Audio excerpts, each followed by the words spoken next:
Olá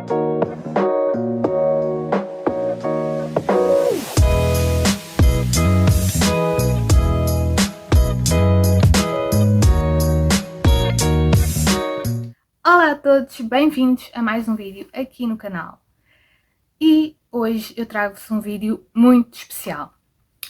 Este vídeo tem estado a ser feito ao longo deste ano. Eu comecei a gravá-lo em janeiro. E provavelmente vai ser dividido em dois vídeos, para não ficar uma coisa muito longa. Mas como já viram pelo título, eu decidi repetir o desafio que fiz o ano passado. O ano passado eu li os vencedores, alguns vencedores dos prémios Goodreads Choice Awards. Eu ano passado fiz em relação ao ano de 2018, eu nesses vídeos explico porquê. Posso deixar aqui, ou na caixa de descrição, posso deixar os links para os vídeos que eu fiz o ano passado. E este ano eu decidi voltar a fazer este desafio e tenho estado a ler os vencedores destes prémios Goodreads ao longo deste ano, os vencedores que saíram o ano passado. E agora eu estou a gravar esta parte da introdução, estou a gravar agora em outubro, e em outubro eu estou de top, estou de top e estou com calor.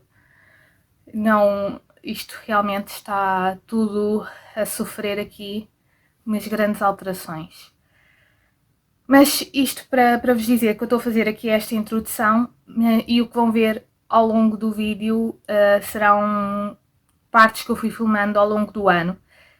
Eu terminei este desafio agora em outubro, li o último livro agora em outubro. Eu não tenho a certeza, mas eu acho que li 10 categorias.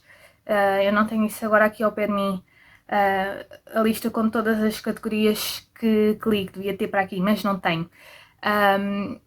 Mas eu acho que li 10.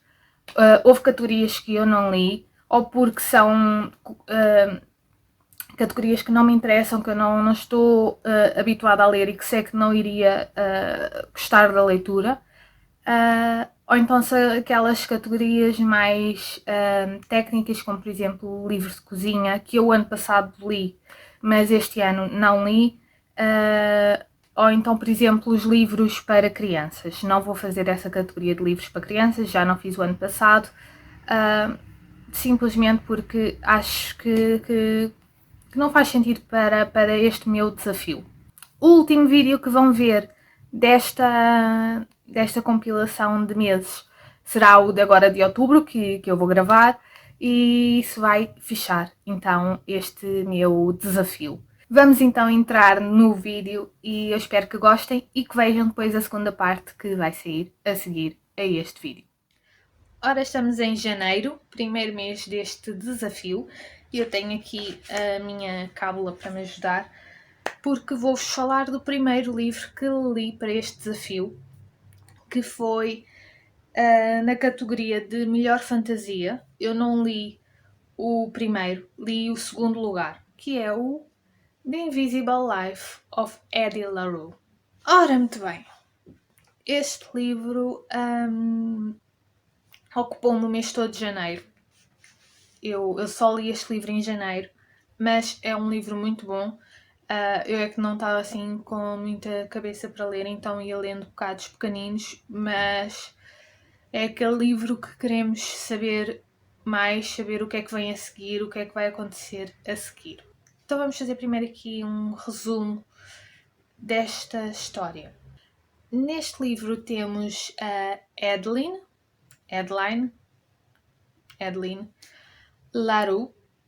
A Adeline nasceu no ano de 1714 numa pequena aldeia em França, e em 1714 o normal seria as pessoas, para já a esperança de vida era menor, era mais curta, e não havia transportes para ir para outras cidades, quanto mais para outros países. O normal seria uma pessoa nascer, viver e morrer sempre no mesmo sítio, sempre na mesma aldeia ou na mesma cidade.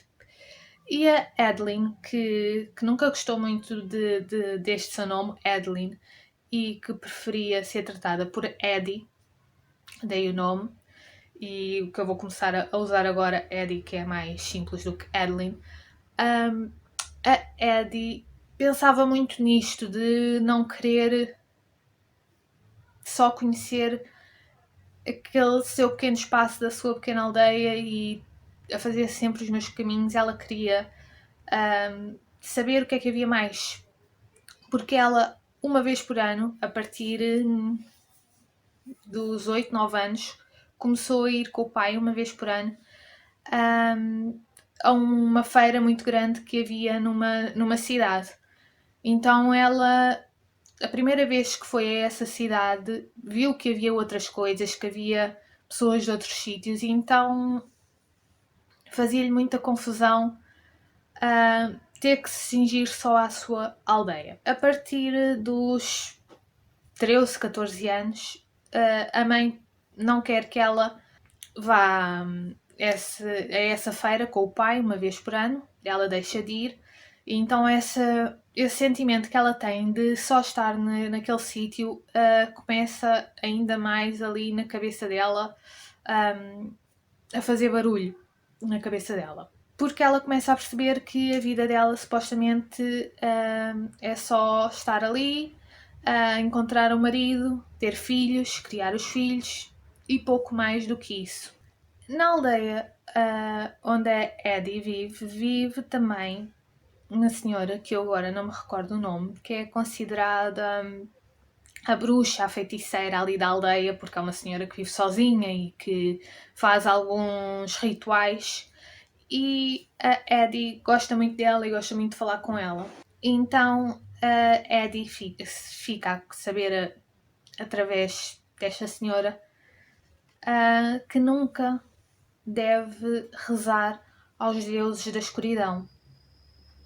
Pode pedir o que quiser aos deuses, dar ofertas aos deuses, mas que nunca o deve fazer de noite, porque de noite quem responde são os deuses da escuridão. Um dia, os pais dela dizem que ela tem que se casar com um homem lá da aldeia, que já é viúvo, tem 2 filhos, e como enviuvou, o passo natural será arranjar outra mulher para lhe dar mais filhos. E então essa mulher será a Eddie, que é uma mulher nova para ter filhos e procriar. E a Eddie não se quer casar, não se quer prender, não quer ficar presa naquele sítio. A criar os 2 filhos que o homem já tem e a ter mais filhos. Não quer essa vida. E então, no dia do casamento, ela decide fugir.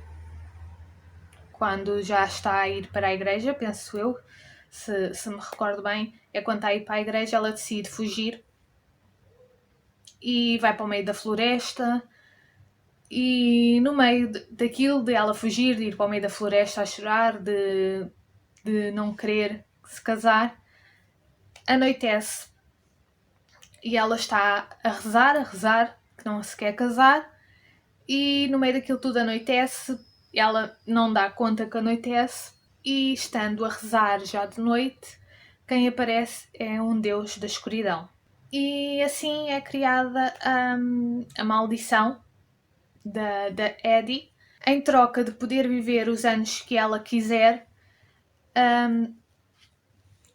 ninguém se irá recordar dela. Ninguém se vai lembrar dela, da existência dela ter existido. Ninguém se vai lembrar do nome dela, ninguém se vai lembrar da história dela. Ela naquele momento aceita, sem pensar nas consequências, e depois, quando acaba por adormecer ali no meio da floresta, e quando acorda, primeiro pensa que aquilo foi tudo um pesadelo, que não falou realmente com nenhum deus, mas quando vai para casa, os pais não a reconhecem, não sabem quem ela é, porque ela supostamente nunca existiu, nunca nasceu, os pais nunca a tiveram, e e ela não existe. Depois daquele primeiro choque dos pais não a reconhecerem e não saberem quem ela é, depois desse sofrimento passar, ela começa a pensar que até é algo bom, apesar de ninguém a conhecer. Pronto, com isto a Eddie acaba por ir para outras aldeias, para outras cidades, para outros sítios, e vamos acompanhando a vida da Eddie, as dificuldades que ela tem, as partes que poderão ser boas neste acordo e as partes que são más e daí ser uma maldição e não um simples acordo. Este deus da escuridão acaba por aparecer várias vezes ao longo dos anos e ela acaba por o chamar, por lhe dar o nome de Luke. Acabam por passar 300 anos até aos dias atuais e ela conhece o Henry. E o Henry vai mudar ali a vida dela porque algo acontece e ela não consegue perceber. Eu não posso dizer o que é que acontece, mas quando isso acontece ela não consegue perceber o porquê disso acontecer. Esqueci-me de dizer, como ninguém se lembra dela, ela está a falar com uma pessoa, se a pessoa virar as costas e depois voltar a olhar, já não sabe quem é que ela é, não se lembra de nada do que falaram. Ela nunca teve uma relação amorosa normal, mesmo que estivesse com alguém todos os dias. O que para ela era uma relação, mas para essa pessoa era algo novo todos os dias e ela sempre a ter que contar alguma coisa, a história mesmo verdadeira dela, ou a inventar, porque ela depois começa a inventar, porque ninguém se vai lembrar do que ela diz, não interessa o que ela diz. E aí ela percebe essa maldição de não poder ter ligações com ninguém. Quando Harry aparece, então algo muda e depois começamos a ver o porquê dessa mudança e não vos posso adiantar muito mais, não vos posso dizer muito mais do que isto. E o que eu disse parece que se calhar já é muito, mas não é. Há muita coisa. Este livro, quando eu estava a ler, quando eu comecei a ler, fez-me lembrar um filme que eu vi há uns 3, 4 anos, que é A Idade de Adeline, que é também uma história parecida com esta. Também é uma pessoa que não envelhece e que anda pelos anos.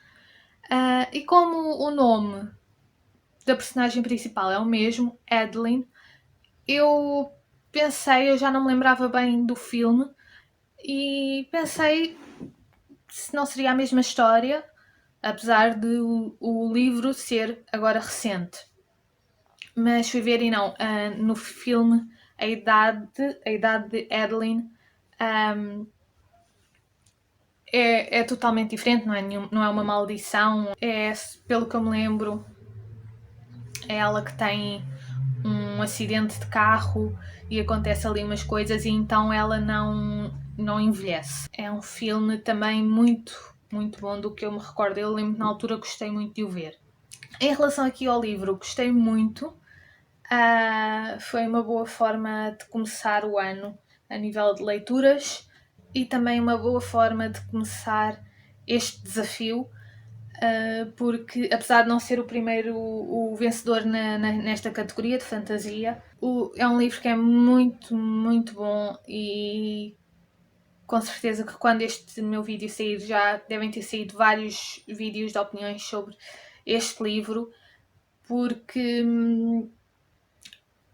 eu queria vos dizer isto também, eu gostei muito da escrita, gostei muito da escrita da autora, como todo o livro está escrito, é muito bom, gostei muito. E leva-nos ali por todos. O que tem também de interessante é que na passagem destes 300 anos da vida da Eddie, vamos vendo coisas, factos da história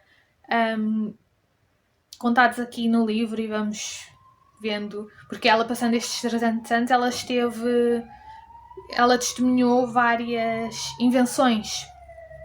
Testemunhou a invenção da fotografia, do filme, de tudo. Então é muito curioso ver essas partes. E também gostei muito de algo que a autora fez, que foi vermos a história de algumas pessoas conhecidas, algumas pessoas famosas, como por exemplo Mozart, Joana d'Arc, se o que eles conseguiram na vida, supostamente, se terá sido concedido por este Deus da escuridão, se eles também tinham um acordo com este Deus da escuridão e se o que conseguiram foi através dele. E é muito interessante pensarmos se isso fosse possível realmente. É algo que eu achei mesmo muito interessante. Estas figuras conhecidas da história, se são conhecidas por causa, supostamente, destes acordos, é algo muito interessante e muito sem palavras. Como eu estava a dizer, foi uma forma muito boa de começar o ano a nível de leituras e também uma forma muito boa de começar este desafio, que eu estou com expectativas muito altas, porque as categorias que eu decidi ler, os livros pareceram muito bem e este, apesar de ter ficado no segundo lugar, mas é muito, muito bom. Já estamos em março. Eu penso que o último vídeo, o último livro que eu li para este projeto foi em janeiro, por isso em fevereiro não li nenhum, se não estou em erro. E eu venho-vos falar deste livro com esta capa maravilhosa, o Mexican Gothic. A capa é linda, linda, linda, linda. Este livro ganhou a categoria de horror, ficou em primeiro lugar na categoria de horror, e eu sinceramente não sei bem o que pensar deste livro. Porquê? Porque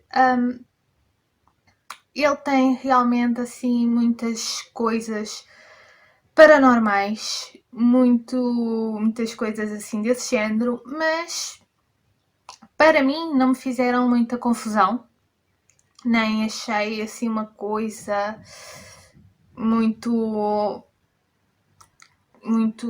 não sei, que eu vi comentários de pessoas que disseram que tinham ficado com muito medo a ler este livro e com pesadelos e isso tudo, e não achei nada disso, mas também eu gosto, por exemplo, muito de filmes de terror, é algo que eu gosto, por isso não achei assim, houve partes assim um bocado realmente repugnantes, mas nem tanto a ver com o horror, mas sim com algumas coisas que se descobre que ali um personagem faz. Então aqui no Mexican Gothic temos a Noemi, a nossa personagem principal. Isto passa-se no México e passa-se ali poucos anos depois da gripe espanhola. Por isso é muito interessante, houve ali partes muito interessantes de ler sobre coisas que aconteceram durante essa epidemia, quando estamos agora a passar por uma epidemia também. E então ver ali as comparações do que se passou nessa época e o que estamos a passar agora.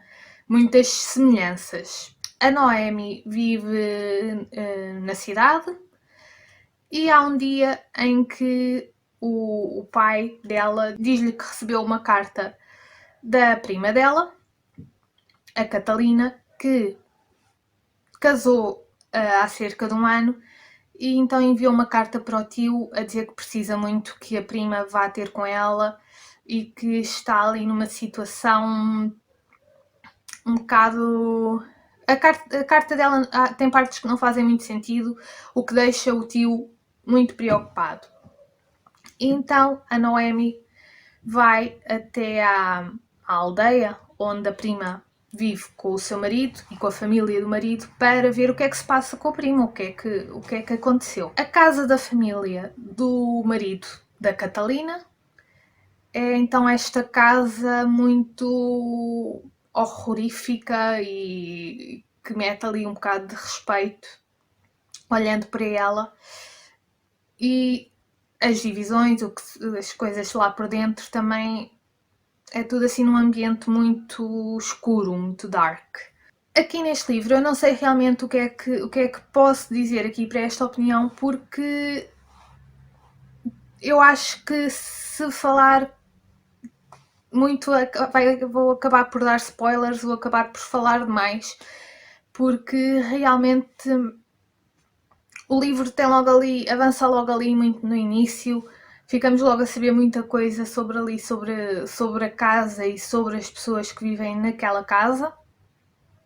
Não sabemos logo tudo, claro, isso só mais para o fim, mas eu sinto que não posso falar muito porque senão vou estragar-vos a experiência de ler este livro. Das opiniões que eu vi sobre este livro, realmente vi opiniões muito boas, vi opiniões de pessoas que ficaram desiludidas e eu ainda não sei dizer, nesta altura ainda não sei dizer o que é que realmente eu sinto sobre este livro.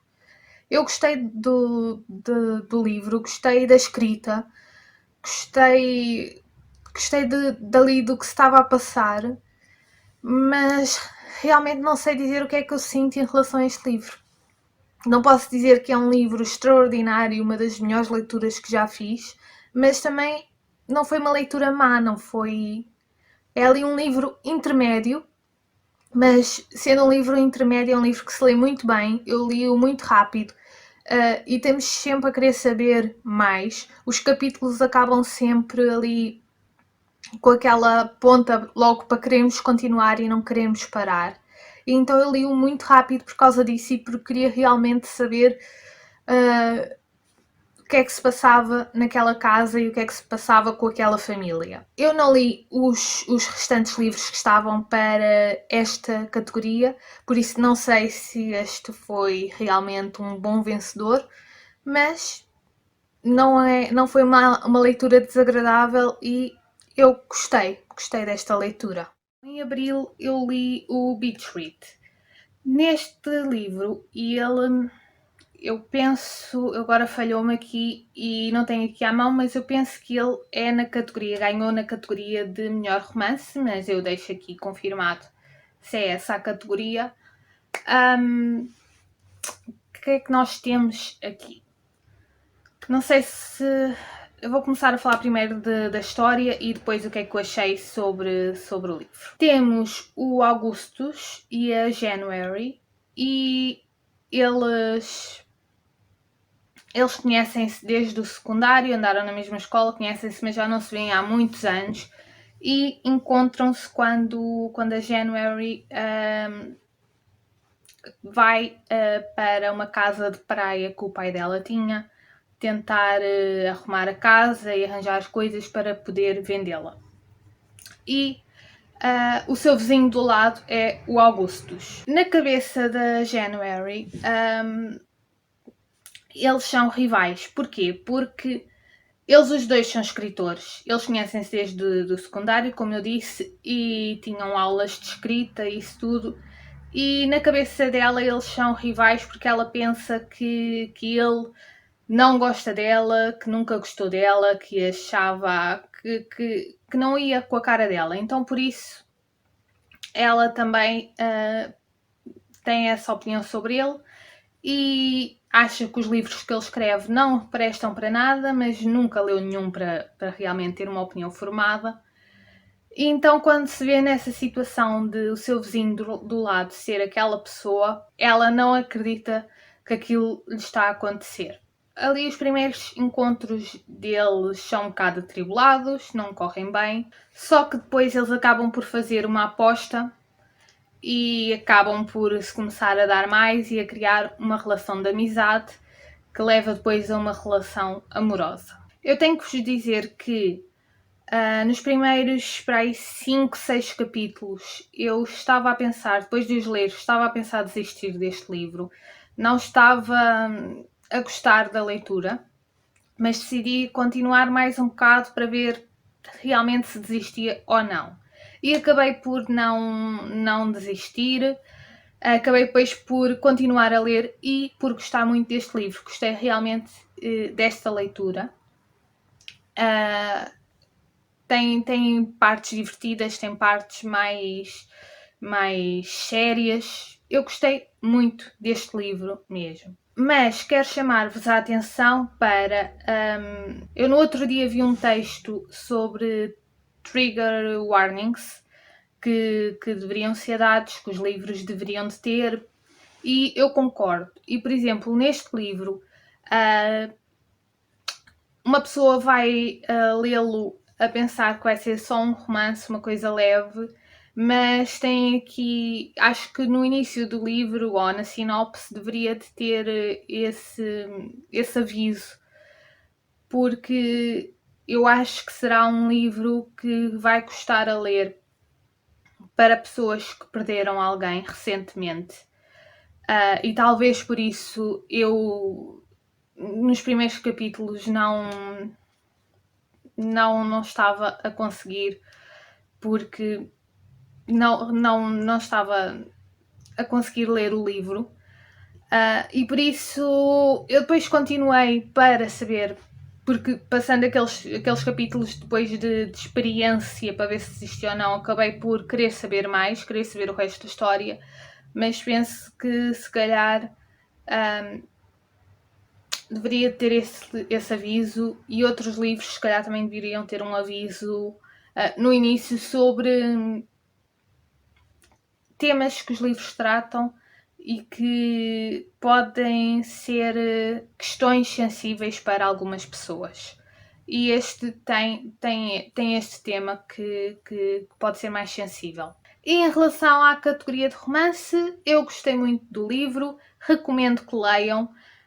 Eu penso que no momento agora em que eu estou a gravar o vídeo ainda não saiu cá em Portugal, espero que saia, porque é um livro bom e que eu recomendo. Olá a todos, estamos no fim de junho e eu venho trazer-vos a opinião sobre o livro que eu li para este projeto agora em junho, que foi A Biblioteca da Meia-Noite.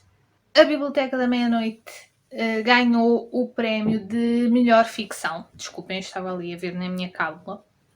Ganhou o prémio de melhor ficção. Este eu por acaso quero ler também o segundo lugar. Conto ler ainda este ano, e se eu ler este ano eu depois posso se calhar acrescentar aqui neste vídeo. Que é o livro mais recente do Frederick Backman, que eu gosto muito desse autor. Mas vamos então à Biblioteca da Meia-Noite. Este livro é muito, muito bom. Eu gravei recentemente o wrap-up de junho, por isso ainda sei o que disse que este livro não, e é o que continuo a achar, este livro não é um livro que vai mudar a nossa vida, que vamos achar que foi a melhor coisa de sempre, não. Mas é um livro muito, muito bom e que nos faz pensar. E não é um livro que vai mudar a nossa vida, e sendo melhor ficção, lá está, ficção, não é um bocado realmente para fugirmos à nossa vida do dia a dia, e este livro realmente faz um bocado isso. Fala-nos aqui de universos paralelos, coisas que poderiam estar a acontecer à nossa volta, e que, tendo imaginação, realmente era bom que essas coisas acontecessem, que existissem estes mundos paralelos, que se calhar existem, não é? Mas pensando assim, era uma coisa até muito boa se existisse. Vamos então fazer aqui um bocado, vou-vos explicar então um bocado aqui da história e o que é isto destes mundos paralelos que eu falo. Então temos a protagonista, que é a Nora, e a Nora sente-se desiludida com a sua vida. A Nora não vê que a sua vida possa vir a ser melhor. Ela está num trabalho que não é o seu trabalho de sonho e vai acabar por ser despedida porque a loja onde ela trabalha não consegue ter lucros para suprimir os gastos. Então irá ser despedida. A pessoa com quem ela pensava que iria ficar o resto da sua vida, ela acabou por passo aqui a expressão de acabar com o relacionamento que tinha com essa pessoa. Então ela fica sempre a pensar, e se eu não tivesse acabado o relacionamento, como é que estaria a minha vida agora? E se eu tivesse ido para a Austrália com a minha melhor amiga, como tínhamos combinado, para ir trabalhar, que ela acabou por não fazer, então ela tem esse pensamento, e se eu tivesse ido? Quando ela era nova, ela era muito boa nadadora, mas acabou por desistir das competições, então também pensa, e se eu não tivesse assistido e tivesse continuado como nadadora? Nessa idade da adolescência ela também tinha um emprego de sonho que acabou por não seguir e pensa, e se eu tivesse estudado para esse meu emprego de sonho? Então a vida dela é toda muito, e se eu tivesse feito isto em vez daquilo? Será que não estava nesta situação que estou hoje, que é uma miséria e que não sou feliz? E ela pensa muito nisso. E chega um dia em que, por ela achar que a vida dela não faz mais sentido, ela desiste. Acabou, vou terminar com isto. Ela tem também um irmão com quem não se dá, e então ela pensa, e se eu tivesse feito isto de uma forma diferente, será que estaríamos na vida um do outro? Então pronto, ela acha que a vida dela não faz mais sentido e há um dia em que ela decide pôr fim a tudo e suicidar-se. Depois de ela tentar o suicídio, ela fica, eu vou dizer, num limbo entre a vida e a morte. E esse limbo entre a vida e a morte aparece-lhe como uma biblioteca onde ela entra e onde está uma pessoa que foi muito importante para ela quando ela era adolescente.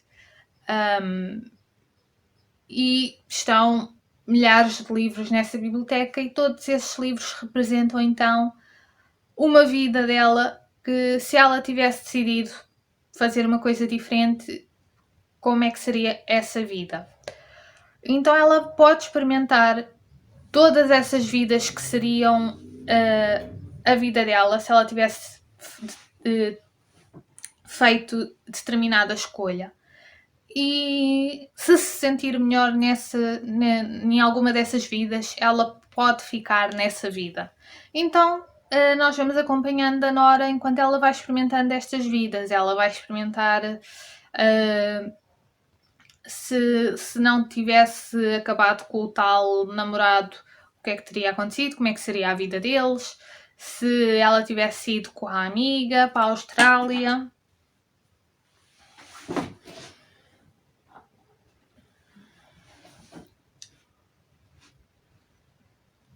Caiu o meu brinco. Onde é que eu estava? Se ela tivesse decidido seguir como a sua carreira como nadadora, pronto, ela vai experimentar várias vidas, vai experimentar também, por exemplo, coisas que não estavam nestas coisas que nós vemos inicialmente dela a pensar, se tivesse feito isso, depois vamos vendo ela a ir por várias vidas e vamos ver se ela fica satisfeita com alguma dessas vidas e se escolhe alguma dessas vidas. Eu gostei bastante deste livro, gostei. Gostei do livro, gostei de ver estas opções das vidas dela, de ver como é que os arrependimentos dela, como é que ela vai conseguindo se libertar de alguns desses arrependimentos. Gostei do final também. O final é um bocado, chegando a uma certa parte, o final é óbvio, mas não é algo que a gente diga logo que vai ser assim o final, né? Mas chegando a uma certa parte, é óbvio. Eu não sei o que é que eu posso dizer mais para não estragar realmente o final. Mas posso dizer que realmente que gostei bastante, que é muito bom e que recomendo bastante este livro.